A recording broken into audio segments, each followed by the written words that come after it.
बिस्मिल्लाहिर्रहमानिर्रहीम। अस्सलामुअलैकुम। उम्मीद है कि आप सब खैरियत से होंगे। आज हम आपके लिए बहुत ही ज़बरदस्त सी काजू कतली की रेसिपी लेकर आए हैं। बनाना बहुत ही आसान है और बहुत ज़्यादा टेस्टी बनकर तैयार होगी। बिल्कुल भी ऐसा नहीं लगेगा कि इसको हमने खुद घर पर बनाकर तैयार किया है। बिल्कुल हलवाई स्टाइल है, बहुत ही ज़बरदस्त बनकर तैयार होने वाली है। रेसिपी बहुत ही आसान और सिंपल है, तो बनाना स्टार्ट करते हैं। यहाँ पर जी हमने लिए हैं काजू, 1 कप से थोड़े से कम हमारे पास काजू हैं। इनको हमने ना कट कर लिया है छोटे छोटे पीसीज में। उसके बाद हमने इनको ना फ्रीज़र में रख दिया। 2 से 3 घंटे के लिए आपने इनको फ्रीज़र में ही रखना है, ताकि इनको हम जब ग्राइंड करें ना, इसमें से ऑयल वगैरह रिलीज़ ना हो। अगर आप इसको ना इसी तरह ग्राइंड कर लेंगे ना, ठंडे ना होंगे, तो इसमें से ऑयल निकलना शुरू हो जाएगा, तो उसकी वजह से ये अच्छे से ग्राइंड नहीं होंगे। इस वजह से आप इसको पहले जो है फ्रीज़र में रख लीजिएगा, ताकि ये थोड़े से ठंडे हो जाए।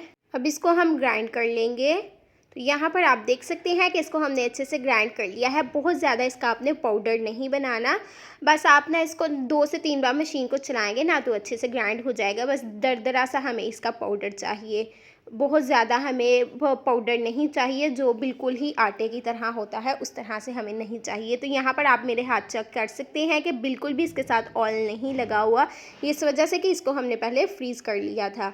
अब यहाँ पर सबसे पहले हमने एक पैन लेना है और इसमें हम हाफ़ कप जो है चीनी शामिल करेंगे। यहाँ जितना आपको मीठा पसंद हो उस हिसाब से ले लीजिएगा। और पानी हम इसमें इतना ऐड करेंगे कि चीनी हमारी अच्छे से इसके अंदर डूब जाए।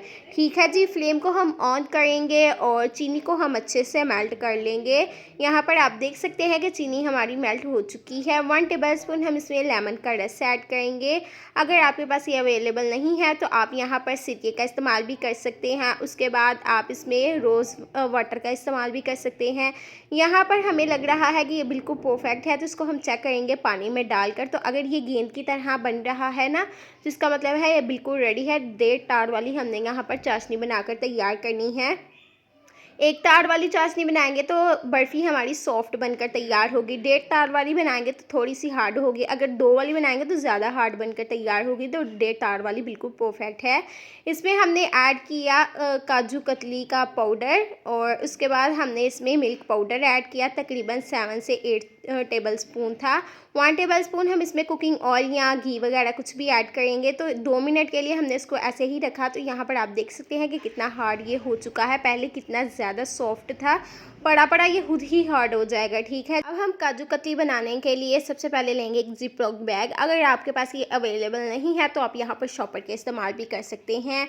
और इस तरह से हम इसको बेल लेंगे ताकि अच्छे से सेट हो जाए। आप अपने हिसाब से इसको बेल लीजिएगा। आपको कितनी पतली पसंद है या थोड़ी मोटी पसंद है, उस हिसाब से आप इसको बेल लीजिएगा। तो यहाँ पर हम अपने हिसाब से इसको सेट कर लेंगे। तो यहाँ पर ऊपर वाला जो पार्ट है ना जिप लॉक का, इसको हम रिमूव करेंगे, कट करेंगे, और ताकि ये अच्छे से सेट हो जाए। इसी दौरान अगर आप हमारे चैनल सीक्रेट रेसिपी ऑफिशियल पर नहीं हुए अभी तक से आपने हमारे चैनल को सब्सक्राइब नहीं किया तो सब्सक्राइब करें, ताकि हमारी हर न्यू आने वाली वीडियो का नोटिफिकेशन आपको बआसानी मिल सके। ये बिल्कुल फ्री है।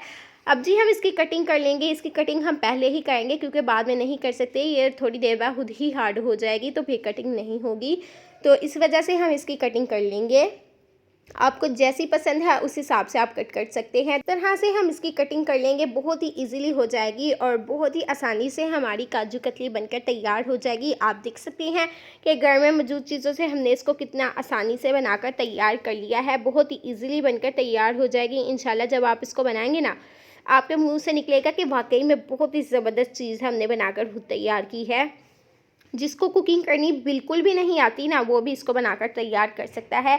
अगर आप इसको फर्स्ट टाइम बनाएंगे ना, फर्स्ट टाइम में ही बहुत ही ज़बरदस्त बनकर तैयार होगी। तो इसको हमने फ्रीज़र में रखा था तकरीबन आधे घंटे के लिए, और यहाँ पर आप देख सकते हैं अच्छे से सेट हो चुका है और कितने इजीली ये खुद ब खुद अलग हो रहा है।